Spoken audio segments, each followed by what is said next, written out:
ചേട്ടാ നമസ്കാരം. നമസ്കാരം.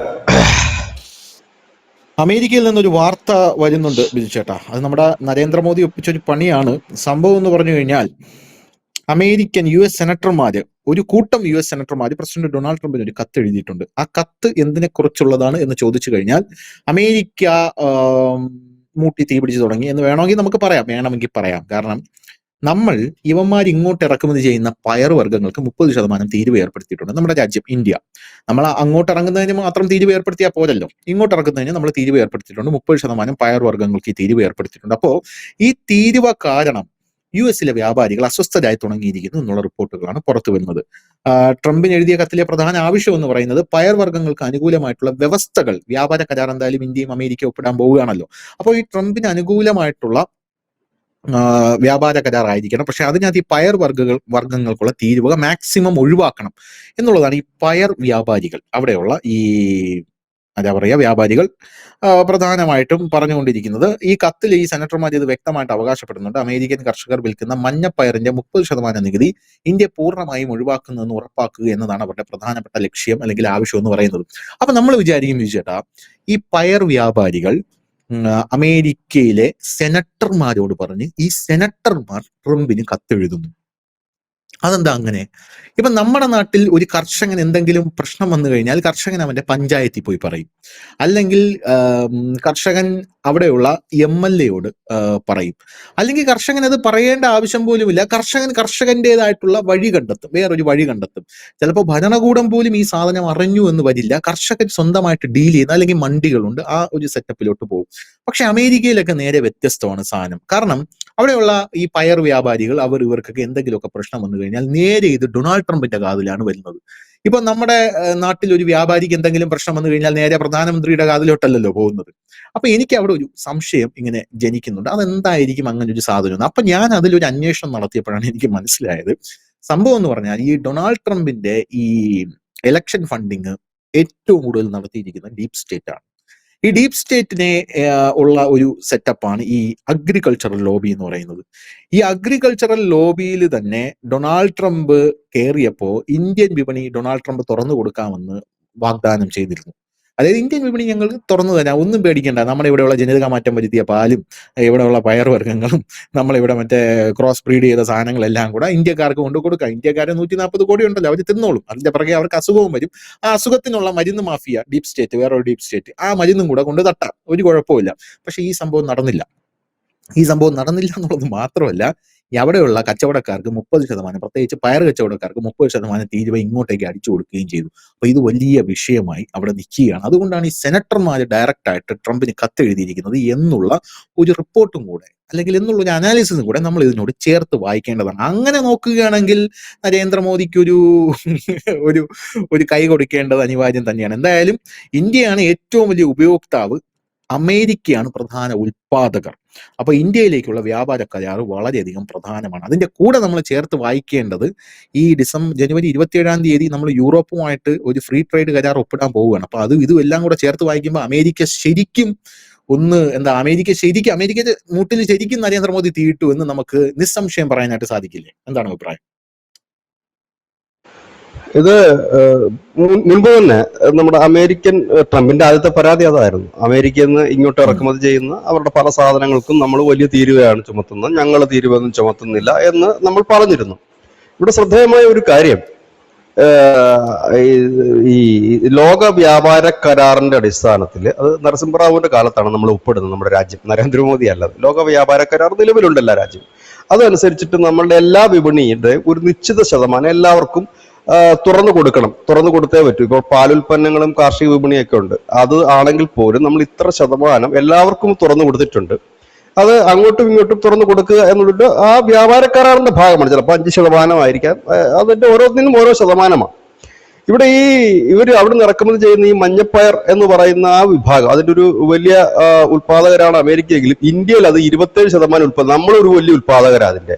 ഇവിടുത്തെ പ്രശ്നം എന്തായെന്ന് ചോദിച്ചാൽ, ഇപ്പൊ ഇതിന്റെ നമ്മൾ കഴിഞ്ഞ കുറെ നാളുകൾക്ക് മുമ്പ് ഡിസ്കസ് ചെയ്തൊരു വിഷയമുണ്ട്. ചൈന ഇവരുടെ സോയാബീനും ബീൻസിനും അടക്കമുള്ള ഇതിന് ഇറക്കുമതി നിരോധിച്ചു കഴിഞ്ഞു.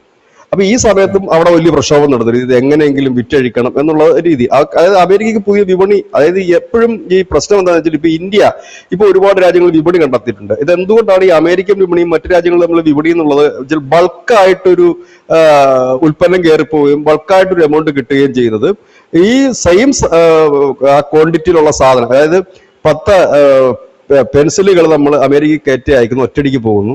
അത് നമ്മൾ വേറെ വിപണി കണ്ടെത്തുമ്പോൾ ഒരു രാജ്യത്തിന് 2 എണ്ണം, ഒരു രാജ്യത്തിന് 1 എണ്ണം, ഒരു രാജ്യത്തിന് 2 എണ്ണം, ഇങ്ങനെ വ്യത്യസ്തമായ അളവിലായിരിക്കും കൊടുക്കുന്നതും. നമ്മുടെ ഇംഗത്തിനും അത് വേറെ ഏറ്റക്കുറച്ചിലുകൾ ഉണ്ടാകും. മറ്റേത് അങ്ങനെയല്ല, ബൾക്കായിട്ട് 10 എണ്ണം പോകുന്നു, 10 എണ്ണത്തിന്റെ ആ ഒരു എമൗണ്ട് നമ്മുടെ കൈ കിട്ടുന്നു. വ്യാപാരികളെ സംബന്ധിച്ച് അതായിരിക്കും കുറച്ചുകൂടെ ലാഭകരം. അതായത് വിവിധ സമയങ്ങളിലായിട്ട് 10 എണ്ണം പോകുന്നതിനേക്കാളും 10 സ്ഥലത്തേക്ക് 10 വിലയിൽ പോകുന്നതിനേക്കാളും നല്ലത് ഒരു വിലയിൽ തന്നെ ഒരിടത്തേക്ക് പോകുന്ന ഒരു ലാഭം. അതാണ് അമേരിക്കയുടെ ആ ഒരു കയറ്റുമതി. ഇപ്പൊ നമ്മളത് ഏറെക്കുറെയൊക്കെ പരിഹരിച്ചു. ഇപ്പൊ ഇന്ന് നമ്മൾ കണ്ടൊരു വാർത്ത എന്ന് പറഞ്ഞാൽ ഇപ്പൊ അമേരിക്കയിലേക്ക് വലിയ കയറ്റുമതി ഒന്നും ഇപ്പൊ നമുക്കില്ല. കയറ്റുമതി വളരെ കുറഞ്ഞു തുടങ്ങിയിട്ടുണ്ട്. അതായത് മറ്റ് വിപണന മേഖല അങ്ങനെയാണല്ലോ വ്യാപാരികളായാലും ഒരു രാജ്യമായാലും ചെയ്യുന്നത്. പക്ഷെ ഇവിടെ എന്ന് പറഞ്ഞു കഴിഞ്ഞാൽ സ്വാഭാവികമായി തന്നെ പിന്നെ ഈ ഉൽപ്പന്നങ്ങൾ വാങ്ങാൻ കഴിയുന്ന, നിലവിൽ ഇന്ത്യ പയർവർഗ്ഗങ്ങൾ ഇറക്കുമതി ചെയ്യുന്നുണ്ട്. അത് അമേരിക്കയിൽ നിന്ന് മാത്രമല്ല, ഫിലിപ്പീൻസിൽ നിന്ന്, തായ്ലൻഡിൽ നിന്ന്, ചൈനയിൽ നിന്ന്, ജപ്പാനിൽ നിന്ന് ഒക്കെ നമ്മൾ ഈ പയർവർഗ്ഗങ്ങൾ ഇവിടെ ഇറക്കുമതി ചെയ്യുന്നു. നമ്മൾ ഉത്പാദിപ്പിക്കുന്ന രാജ്യമാണ്.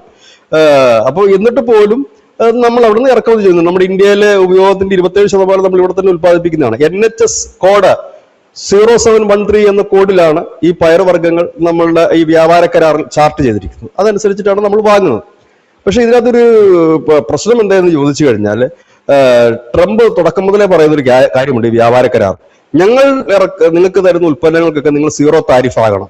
പക്ഷെ നിങ്ങളുടെ ഉൽപ്പന്നങ്ങൾക്ക് അപ്പോൾ ഞങ്ങൾ ചെറിയൊരു താരിഫ്, അതായത് 20% താരിഫ് തരും എന്നുള്ളതാണ്. അതുകൊണ്ടാണ് തുടക്കം മുതലേ തന്നെ നമ്മൾ ഉടക്കാനുണ്ടായ കാരണം, ഇപ്പോഴല്ല നേരത്തെ മുതൽ തന്നെ കാരണങ്ങളിൽ ഒന്ന് അതായിരുന്നു. ഇത് മാത്രവുമല്ല, നമ്മൾ ഈ പഴങ്ങൾ അതൊക്കെ ഇപ്പൊ ഡൗൺ ആയി തുടങ്ങിയിട്ടുണ്ട്. നമ്മൾ അവിടുന്ന് ഈ ആൽമണ്ട് പോലെയുള്ള ക്രാൻബെറികള്, അതുപോലെ തന്നെ വാൽനട്ട്, പിസ്ത, ഫ്രൂട്ട്സിനകത്ത് തന്നെ നമ്മൾ മുമ്പ് ചർച്ച ചെയ്തിട്ടുള്ളതാണ് ഈ ആപ്പിൾ. അമേരിക്കൻ ആപ്പിൾ ഇവിടെ വരുമായിരുന്നു.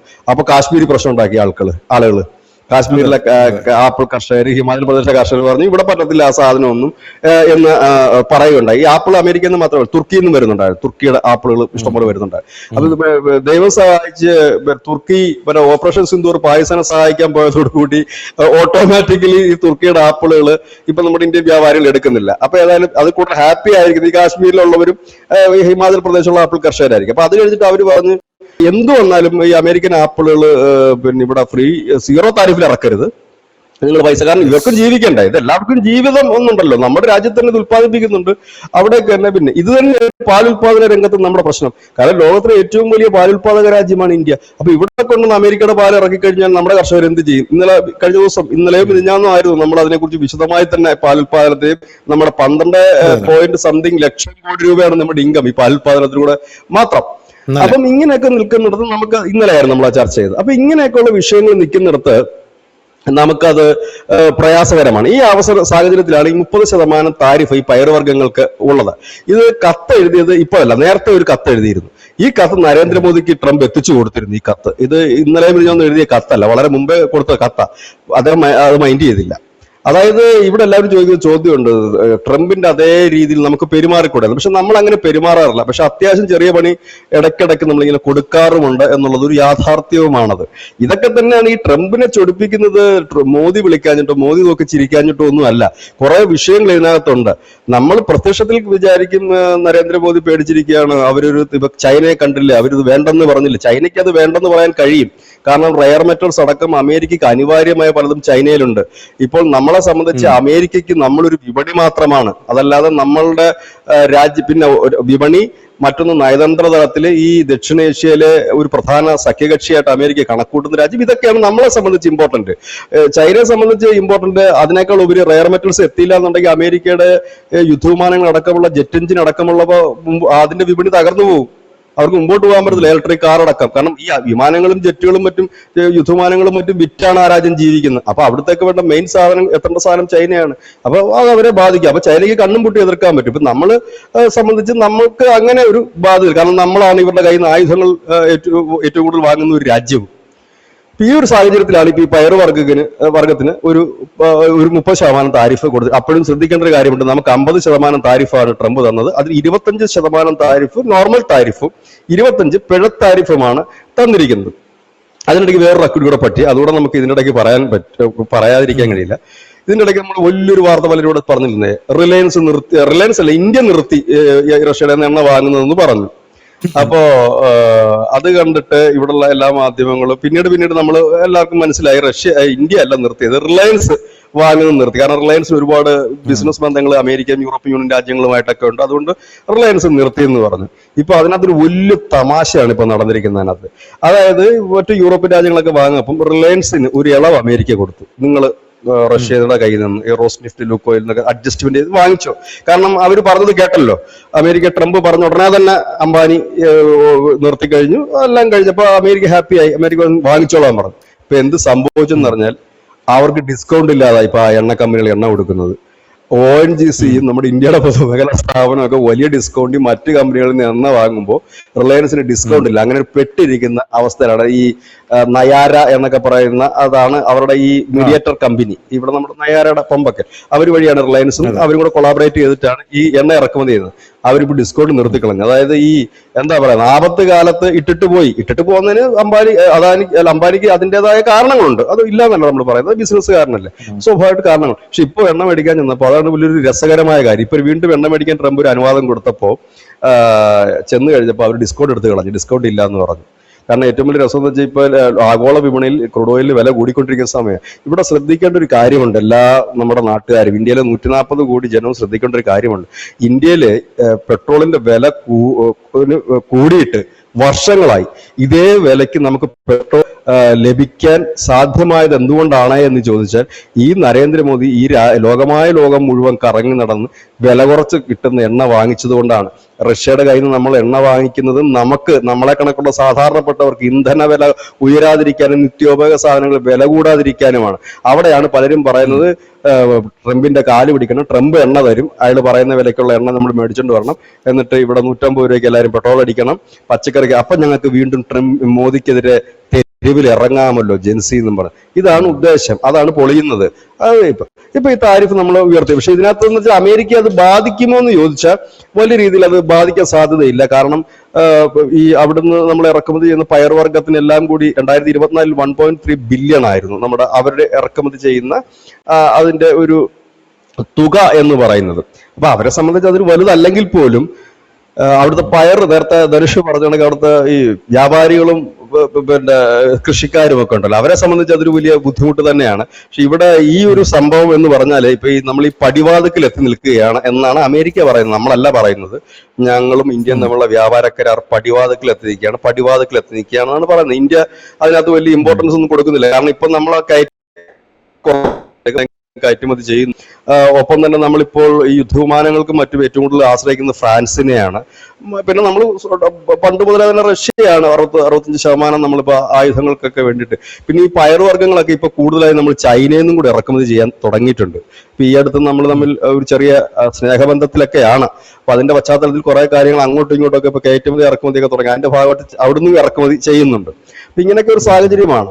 അപ്പൊ ഒരു കല്ലുകടി പോലെയാണ്. അതായത് ഇത്രയേ ഉള്ളൂ. പിന്നെ ഇനിയിപ്പം ഈ ഞാൻ മുമ്പ് സൂചിപ്പിച്ചിരുന്നു, ഈ റിപ്പബ്ലിക് ഡേക്ക് യൂറോപ്യൻ യൂണിയന്റെ നേതാക്കളായിരിക്കും എത്തുന്നത് എന്ന് പറഞ്ഞു. ഏതായാലും 27-ാം തീയതി നമ്മൾ ഇത് ചെയ്യുകയാണ്.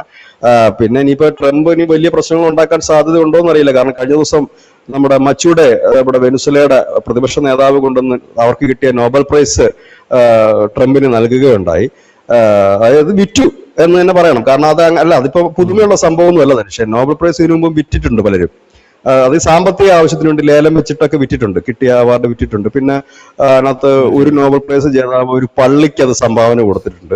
അപ്പൊ എന്തായാലും പൈസയ്ക്ക് വിറ്റതാണോ അതോ ജീവന് വേണ്ടി വിറ്റതാണോ എന്നറിയത്തില്ല. കാരണം ഈ മറ്റേ മഡൂറോയൊക്കെ കൊണ്ടുപോയി നാളെ ഇവരെ കൂടെ തട്ടിക്കൊണ്ട് പോകാതിരിക്കാൻ വേണ്ടി പേടിച്ചിട്ട് കൊണ്ടുവന്ന്. അപ്പൊ അങ്ങനെ അദ്ദേഹത്തിന് നോബൽ പ്രൈസ് അങ്ങനെ കിട്ടി. സെക്കൻഡ് ഹാൻഡ് ആണെങ്കിലും അദ്ദേഹത്തിന് സമാധാനത്തിനുള്ള നോബൽ പ്രൈസ് കിട്ടിയത് മൂലം ഇനി ചിലപ്പോൾ ഇച്ചിരി ആള് സമാധാന പിള്ളയായിട്ട് ചമയാനൊരു ശ്രമമായിരിക്കാം. ഏതായാലും വലിയ അഭ്യാസങ്ങളോ ആഘോഷങ്ങളോ ഇല്ലെങ്കിൽ വലിയ വാർത്തകളിലോ ഒന്നും നിറയാതെ തന്നെ ഇന്ത്യ ചുളിവിൽ കൊടുത്ത ഒരു പണിയാണ് നമ്മൾ ഇന്നിപ്പോ ഒരു ചർച്ചയാക്കി എടുത്തത്. ഒരുപക്ഷെ ഇന്ന് ഇത് മലയാള മാധ്യമങ്ങളിൽ വരാൻ എത്രത്തോളം സാധ്യതയുണ്ടെന്ന് എനിക്കറിയില്ല. കാരണം ഇത്തരം വാർത്തകൾ വലിയ പ്രാധാന്യം കൊടുക്കത്തില്ല. അത് വലിയ രീതിയിൽ എഫക്ട് ചെയ്യുമെന്ന് വെച്ചാൽ വലിയ രീതിയിൽ എഫക്ട് ചെയ്യില്ല എന്ന് തന്നെയാണ് പറയുന്നത്. പക്ഷെ നമ്മളത് ചെയ്തു എന്നുള്ളതാണ് അതിന്റെ ഇമ്പോർട്ടന്റ്. ആ വാർത്തയുടെ ഇമ്പോർട്ടന്റ് എന്താണെന്ന് വെച്ചാൽ നമ്മൾ ആ 30% താരിഫ് ചെയ്തു അമേരിക്ക കണക്ക് ഒരു രാജ്യത്തിൽ. അത് ചെയ്യാൻ നമുക്കൊരു ധൈര്യം വന്നു, അതിൽ ഇളവ് കൊടുക്കാൻ നമ്മൾ തയ്യാറായിട്ടില്ല ഇതുവരെ എന്നുള്ളിടത്താണ് ഈ വാർത്തയുടെ ഏറ്റവും വലിയ പ്രാധാന്യം. അല്ലാതെ അമേരിക്കയെ തകർക്കുമോ പിടിക്കുമോ എന്നുള്ളതല്ല. അവരൊന്നും സംഭവിക്കത്തില്ല. 1.3 ബില്യന്റെ കച്ചവടമായിരുന്നു 2024 നടന്നത്. അപ്പൊ പിന്നെ അതൊന്നും ഒരു വിഷയമേ അല്ല. ഇതൊക്കെ കുറെ വിഷയങ്ങളുണ്ട്. അപ്പൊ അതിൽ നിന്ന് നമുക്ക് മനസ്സിലാക്കാൻ കഴിയുന്ന കാര്യം, ഈ വ്യാപാര കരാറിൽ ഏകപക്ഷീയമായിട്ടുള്ള ഒരു വിജയം അമേരിക്കയ്ക്ക് ഉണ്ടാകില്ല. അത് ഉണ്ടാകാത്തത് കൊണ്ടാണ് ഇപ്പൊ 7ാം വട്ടത്തെ ചർച്ച ഇപ്പൊ നടന്നുകൊണ്ടിരിക്കുന്നത്. 7ാമത്തെ തവണ നമ്മൾ ഏതാണ്ട് 6 തവണത്തെ ചർച്ച വരെ കൊടുത്തു. 7ാം തവണത്തെ ചർച്ച നമ്മൾ കൊടുക്കാത്തത് എന്തുകൊണ്ടാണെന്ന് വെച്ചാൽ 7ാമത്തെ വട്ടം ചർച്ചയ്ക്ക് വലിയ പ്രാധാന്യമൊന്നും ഇന്ത്യൻ മാധ്യമങ്ങൾ കൊടുക്കാത്തത് കൊണ്ടാണ് നമ്മളത് കൊടുക്കാത്തത്. വലിയ പ്രാധാന്യം നമ്മൾ ഇമ്പോർട്ടന്റ് കൊടുക്കുന്നത്. അതിങ്ങനെ തട്ടിത്തട്ടി നിൽക്കുന്നതിന്റെ കാര്യങ്ങൾ ഇതാണ്. അതായത് വലിയ വിട്ടുവീഴ്ച ചെയ്തുകൊണ്ട് അമേരിക്കയായിട്ട് ഇനി ഒരു ഇടപാട് വേണ്ട എന്നൊരു തീരുമാനം ഇന്ത്യ എടുത്തു. കാരണം എനിക്ക് ധനുഷിനെ കൊണ്ടാണ് ആവശ്യമെങ്കിൽ ഞാൻ ധനുഷിനെ ഒരുപാട് ഇളവുകൾ ഞാൻ തരും, ധനുഷിന്റെ കച്ചവടം. എനിക്ക് അങ്ങനെ വലിയ ബുദ്ധിമുട്ടൊന്നും ഇല്ലെന്നുണ്ടെങ്കിൽ ഞാൻ വലിയ ഇളവൊന്നും തരാനും പോകുന്നില്ല. അപ്പൊ ഇത് തന്നെയാണ് രാജ്യങ്ങളുടെ കേസിലും അത് തന്നെയാണ് ഇന്ത്യ മുമ്പോട്ട് എടുക്കുന്നത്. പക്ഷെ അത്രയും ഒരു നിലപാടെടുക്കുവാനും അത്രയും രീതിയിൽ ഈ രാജ്യത്തെ കരുത്താർജിപ്പിക്കുവാനും ഇപ്പോഴത്തെ ഭരണകൂടത്തിന് കഴിയുന്നു എന്നുള്ളത് അഭിനന്ദനാർഹം തന്നെയാണ്. വളരെ ഒരു വലിയ വാർത്ത എന്ന് തന്നെ പറയാം ഇത്. കാരണം നമ്മളെപ്പോഴും സാധാരണ എല്ലാ മാധ്യമങ്ങളും ചെയ്യുന്നത്, ചൈന കണ്ടില്ലേ അമേരിക്ക താരിഫ് കൊടുത്തപ്പോൾ അതിനെതിരെ ബദൽ താരിഫ് കൊടുത്തത്, അവർ കൊടുത്തത് കണ്ടില്ല, ഇവിടെ കൊടുത്തത് കണ്ടില്ലേ. പക്ഷെ നമ്മൾ അങ്ങനെ വളരെ ആരും അറിയാതെ തന്നെ ഇങ്ങനെ ഒരുപാട് കാര്യങ്ങൾ ചെയ്യുന്നുണ്ട്. അതിലൊന്നാണ് ഇത്. അതിപ്പോ പ്രഷർ കൂടി അറിയുന്നതിന് വേണ്ടിയിട്ടാണ് നമ്മൾ ഇതൊരു ചർച്ചയാക്കി മാറ്റിയത്. അതുപോലെ തന്നെ നമ്മൾ അറിയാതെ ചെയ്യുന്ന വേറൊരു കാര്യമാണ് റഷ്യൻ കമ്പനികൾ ഇന്ത്യയിലേക്ക് വരുന്ന വേറൊരു സംഭവം എന്ന് പറയുന്നത്. റഷ്യയുടെ കമ്പനികൾ ഒരുപാട് ഇന്ത്യയിലേക്ക് വരുന്നുണ്ട്. അതായത് പരമ്പരാഗതമായി നിലനിൽക്കുന്ന ഊർജ്ജ പ്രതിരോധ മേഖലകളുടെ സഹകരണത്തിനപ്പുറം ഊർജ്ജേതര മേഖലകളിൽ വലിയ നിക്ഷേപങ്ങൾക്ക്, സംയുക്ത സംരംഭങ്ങൾക്കുമായി റഷ്യ പദ്ധതിയിടുന്നുണ്ട്. എഞ്ചിനീയറിംഗ്, കപ്പൽ നിർമ്മാണം, IT, പുനരുപയോഗ ഊർജ്ജം, ലോഹ സംസ്കരണം തുടങ്ങിയ മേഖലകളിൽ ഉൽപ്പന്നങ്ങളുടെ പ്രാദേശിക ഉൽപ്പാദനത്തിനായി റഷ്യൻ കമ്പനികൾ ഇങ്ങോട്ടേക്ക് വരുന്നുണ്ട്. റഷ്യൻ സർക്കാർ ഉടമസ്ഥതയിലുള്ള മാധ്യമ ഏജൻസിയായിട്ടുള്ള ടാസിനോട് ഇന്ത്യയിലെ റഷ്യയുടെ വ്യാപാര പ്രതിനിധി ആൻഡ്രി സോബോലേവാണ് ഇക്കാര്യം അറിയിച്ചിരിക്കുന്നത്. അപ്പോൾ ട്രംപ് ഇതിൽ പിണങ്ങുമോ എന്നുള്ളതാണ് ചോദ്യം എന്ന് പറയുന്നത്. അതായത് റഷ്യയുമായിട്ടുള്ള ബന്ധം എങ്ങനെയെങ്കിലും പിരിക്കാനായിട്ട് ട്രംപ് ശ്രമിക്കുമ്പോൾ, അതിപ്പോൾ എണ്ണ വ്യാപാരമായിരുന്നാലും എന്തായിരുന്നാലും കൂടുതൽ റഷ്യ ഇങ്ങോട്ടേക്ക് വന്ന് ഇവിടെ കൂടുതൽ നീക്കങ്ങൾ നടത്തി ഇന്ത്യ അങ്ങോട്ടേക്ക് അടുപ്പിക്കാനുള്ള നീക്കമാണ് റഷ്യ നടത്തുന്നത് എന്നുള്ളതാണ് ഇതിലെ വേറൊരു കാര്യം. അതിൻ്റെ ഇടയിൽ കൂടെ യൂറോപ്യൻ യൂണിയന്റെ വിഷയം, പിന്നെ ട്രംപിനെ സംബന്ധിച്ച് അതിനകത്തൊരു ക്ലാരിറ്റി കൂടെ ഉണ്ട് ധനുഷ്. അതിനകത്ത് രണ്ട് കാര്യങ്ങൾ ട്രംപ് നേരത്തെ സമ്മതിച്ചാണ്. ഒന്ന്, ട്രംപ് പറഞ്ഞത് റഷ്യയും ഇന്ത്യയും തമ്മിൽ അകറ്റാൻ കഴിയില്ല, അവര് പണ്ട് തൊട്ടേ ഉള്ള സൗഹൃദ രാഷ്ട്രമാണ്. രണ്ടാമത്തെ കാര്യം, നമ്മുടെ ഊർജ്ജ മേഖലയിലെ ഒരു പ്രധാന നമ്മുടെ സഖ്യകക്ഷി റഷ്യയാണ്. അപ്പൊ അത് കൂടുതൽ ഇടങ്ങളിലേക്ക് ഈ ചെറിയ ആണവ കേന്ദ്രങ്ങൾ, സ്മോൾ ന്യൂക്ലിയർ പ്രൊജക്ടുകൾ ധാരാളം നമ്മൾ തുടങ്ങാൻ പോകുന്നുണ്ട്. അതിലും ട്രംപിന് എതിർപ്പൊന്നും ഉണ്ടായിരുന്നില്ല. അദ്ദേഹം പറഞ്ഞ വാക്ക്, ഊർജ്ജം ആവശ്യം ഒരുപാടുള്ള ഒരു രാജ്യമാണ് ഇന്ത്യ. അപ്പൊ അവരുടെ ഊർജ്ജ പ്രതിസന്ധിക്ക് അത് ചെയ്യുന്നുണ്ട്, തെറ്റില്ല എന്നാണ് പറഞ്ഞത്.